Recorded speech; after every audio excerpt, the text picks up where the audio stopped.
वज़ीर-ए-आज़म शहबाज शरीफ से अमरीका के आला सतह वफ़द की मुलाकात। वज़ीर-ए-आज़म का मिनरल्स इन्वेस्टमेंट फोरम में शिरकत का खैर मकदम। ट्रंप इंतजामिया के साथ मिलकर काम करने की ख्वाहिश का इजहार। कहा, पाकिस्तान के मादनियात के शोबे में वसी मौक़े मौजूद हैं। अमरीकी कंपनियों को सरमायाकारी के मौक़े से मुस्तफ़ीद होना चाहिए।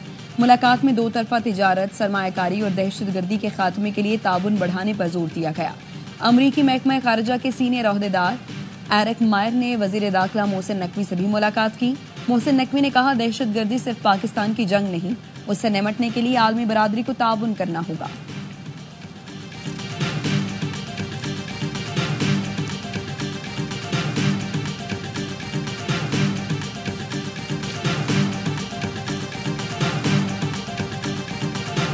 पाकिस्तान मिनरल्स इन्वेस्टमेंट फोरम 2025 का दूसरा रोज सीईओ OGDCL अहमद हयात कहते हैं, मिनरल इन्वेस्टमेंट फोरम का इनेकाद पाकिस्तान के लिए बहुत अहमियत का हामिल है। पब्लिक प्राइवेट सेक्टर्स के इल्हाक से कानकनी के शोबे को तरक्की मिलेगी। दुनिया भर के मंतूबीन को पाकिस्तान के मादनी शोबे में सरमायाकारी की दावत। अमरीका, चीन, रूस, सऊदी अरब और दीगर मुल्कों के मंतूबीन का इजहार दिलचस्पी। रेक्यूरिक माइनिंग कंपनी के नुमाइंदे रेसल हॉवर्ड ने कहा, रेक्यूरिक में सोने और तांबे के वसी ज़खायर मौजूद हैं जो 286 किलोमीटर के इलाके पर मुहित है। 29 किलोमीटर रकबे पर जियो तकनीकी ड्रिलिंग हो चुकी। 2028 में सोना और तांबा निकलना शुरू कर देगा।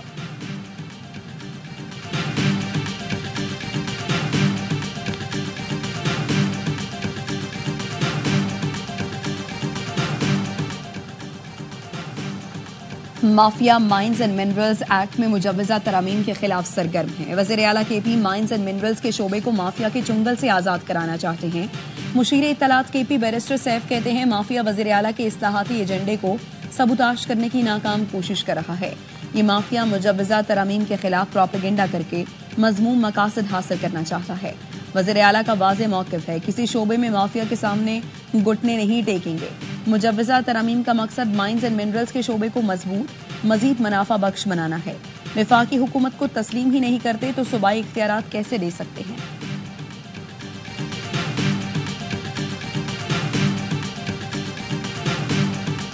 पाकिस्तान की तारीख से सबसे बड़ी माइंस और मिनरल की कॉन्फ्रेंस थी।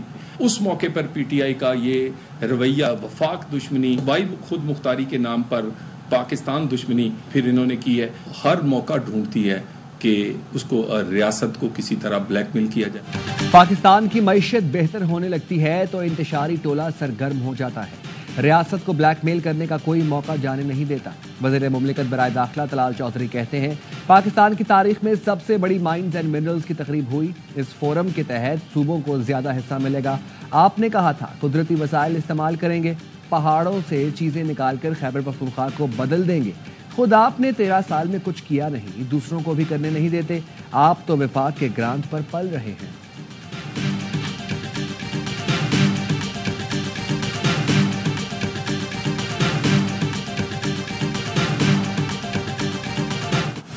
माली साल 2025 में पाकिस्तानी मईशत में इस्तेहकाम नजर आया। महंगाई की शरह 6% रहने की तवक्को है। एशियाई तरक्याती बैंक ने इकनॉमिक आउटलुक जारी कर दिया। रिपोर्ट में कहा, माली साल 2024-25 में पाकिस्तान की मौशी तरक्की 2.5% रहेगी। आइंदा साल मौशी तरक्की 3% तक पहुंचने की तवक्को है। IMF के कर्ज प्रोग्राम से पाकिस्तान में मौशी इस्तेहकाम आया। महंगाई में कमी, तरसीलात ज़र में इजाफा हुआ। पाकिस्तान ने टैक्स और तवानाई इस्लाहात में बेहतरीन कारकर्दगी दिखाई।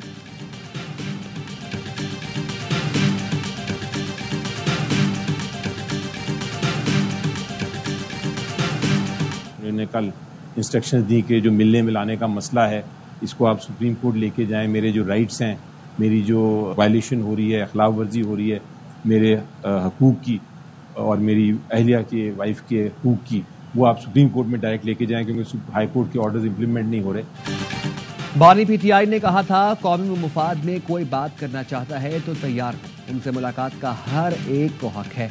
बानी PTI ने गुज़िश्ता रोज हिदायत दी, मुलाकात का मामला सुप्रीम कोर्ट ले जाए।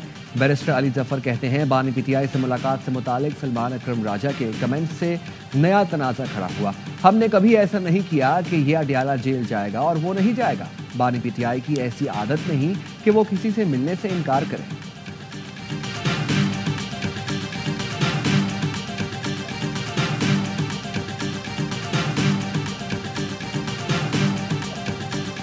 making $2 billion a day. Right now, China's paying a 104% tariff. Got every trick in the book out. They're manipulating their currency today as an offset against the tariffs. China will, I think they'll make a deal at some point. They want to make a deal. They really do. They want to make a deal. They just don't know how to get it started. Because they're proud people. America और चीन में तिजारती जंग में शिद्दत आ गई। America ने चीन पर 104% टैरिफ आयद करने का ऐलान कर दिया। व्हाइट हाउस की प्रेस सेक्रेटरी ने बताया चीन ने जवाबी कार्रवाई करके गलती की। चीन अगर मुआहिदा करता है तो रिलीफ मिलेगा। सदर डोनाल्ड ट्रंप का कहना है चीन टैरिफ के मुकाबले में करेंसी में हेराफेरी कर रहा है, लेकिन डील कर लेगा। टैरिफ की मद में रोजाना $2 अरब हासिल कर रहे हैं। ट्रंप ने कोयले की पैदावार बढ़ाने से मुतालिक एग्जीक्यूटिव ऑर्डर पर भी दस्तखत कर दिए। चीन ने इजाफी टैरिफ को अमेरिका की इक्तिसादी गुंडागर्दी करार दिया है।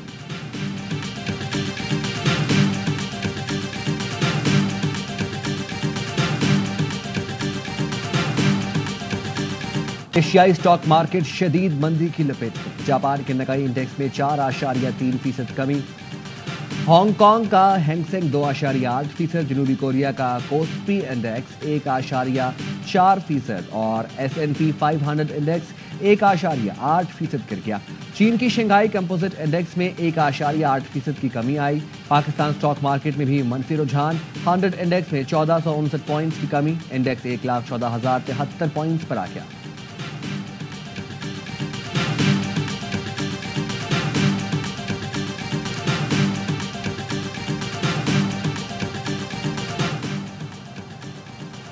खैबर पख्तूनख्वा पुलिस के अफसरान और अहलकारों की सोशल मीडिया पर सरगर्मियों पर पाबंदी आयद। ज़ेरे हिरासत मुल्जिमान का मीडिया पर इंटरव्यू लेने पर भी पाबंदी। AIG इंटरनल अकाउंटेबिलिटी ब्रांच आलम शनवारी का DPOs यूनिट सरबराहान को खत। कहा KP police social media policy की वक्तन फवक्तन हिदायत जारी की जाती रही हैं। DPO social media monitoring units कायम करें जिससे पुलिस अफसरान और अहलकारों की सोशल मीडिया सरगर्मियों पर नजर रखी जा सके। पॉलिसी की किसी भी खिलाफ वर्जी की सूरत में सख्त कार्रवाई होगी।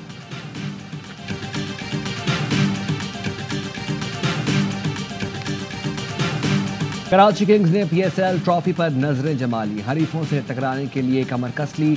खिलाड़ी आज भी प्रैक्टिस करेंगे। कप्तान डेविड वार्नर, लिटन दास, टिम साइफर्ट और एडम मिलने ने स्क्वाड ज्वाइन कर लिया। ऑलराउंडर मोहम्मद नबी कहते हैं कराची किंग्स में नौजवान टैलेंट मौजूद है। उम्मीद है अच्छे नतायज आएंगे। कराची के शेर अपने पहले मैच में हफ्ते को मुल्तान सुल्तान से नेशनल स्टेडियम में टकराएंगे। तमाम मुकाबले देखिए स्पोर्ट्स पर बराह रास्त।